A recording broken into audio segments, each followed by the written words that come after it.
1757 में अंग्रेजों ने प्लासी का युद्ध जीत लिया। इस जीत ने बंगाल में पूरी तरह से अंग्रेजों का शासन आ गया और वहीं से यानी कि बंगाल से पूरा भारत को वहां से शासन किया जा रहा था। जब ब्रिटिश ने बंगाल को कब्जा कर लिया उसके बाद वहां पर अंग्रेजी पढ़ाई स्टार्ट हो गया लेकिन वहां का जब कंट्रोल करने के बाद वहां का प्रशासन हो गया, अंग्रेजी शिक्षा हो गया, अच्छी तरह से वहां पर दिया जा रहा था। और जो पढ़े लिखे ज्यादातर बंगाली जो लोग थे उन लोगों को आसाम में भी भेजा जा रहा था एडमिनिस्ट्रेटिव सर्विस के लिए, क्योंकि वहां पर जरूरी था। और इधर आसाम में 1836 से आसामीज को हटाकर बंगाली लैंग्वेज लागू कर दिया गया।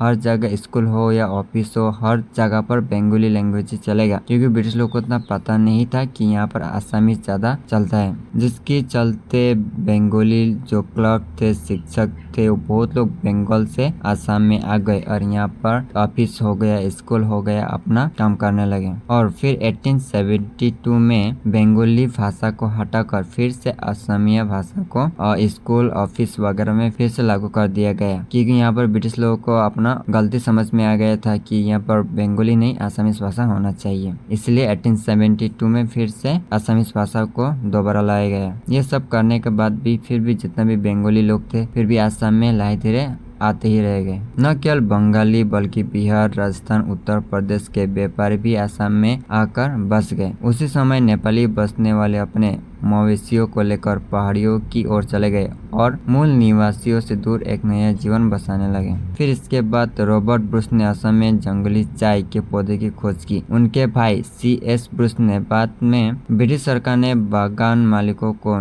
मिनिमम टैक्स देकर बहुत सारा खेत दे देते थे जहाँ पर चाय लगाने को कहते थे, जिसकी वजह से असम की हर जहाँ पर भी उपयुक्त जगह है चाय के लिए वहाँ पर तेजी से चाय के बागान बढ़ते चले गए। फिर इन बागानों में काम करने के लिए इच्छुक स्थानीय लोग बहुत कम थे, क्योंकि उस टाइम पर असम में जो लोग थे उन लोग उतने इच्छुक नहीं थे काम करने के लिए। इसलिए मजदूरों की मांग को पूरा करने के लिए अंग्रेज बिहार, उड़ीसा, उत्तर प्रदेश, हिमाचल प्रदेश और यहाँ तक कि दक्षिण भारत से भी लोगों को ले आए असम में चाय बागान में काम करने के लिए। ये प्रवासी असम के चाय उद्योग की रीढ़ बन गए।